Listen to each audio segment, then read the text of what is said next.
So we'll continue. We're going back to the book of Daniel as we're doing a study through it, leading ourselves, into the place of praying, place of prayer. We finished Daniel chapter 6, verse 5 before we went on the break. So we're going to Daniel chapter 6, verse 6. And it reads, it talks about the satraps and the governors. They had made a decision to find something against Daniel concerning his God. So they decided and they went to Daniel. But as we read that verse, one word there, catches my attention. Is the word crowd, or the word to throng, right? It says, so these governors and satraps thronged before the king and said thus to him, King Darius, live forever. The word throng there means that they intentionally went to get a decision by manipulating the king. They did not give him the opportunity to think and make his own decision.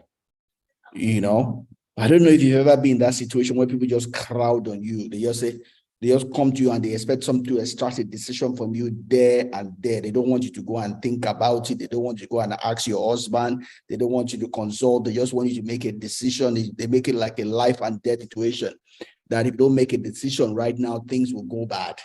Right. So it's called witchcraft, right? To do that is called witchcraft. And unfortunately, we get that in different spheres of life. The worst of it is that we see men of God use it on the pulpit also, in trying to get offering or money from people. They crowd on them. They, as it were, they crush on them. They mob them, right? They gang on them. Right, they swarm them, they jam on them, right? And that is not of God, right? God's work, God's things must be done God's way, not the devil's way. It's not the result that matters. It's not just the result that matters, right? The way we get the result is more important than even the result itself.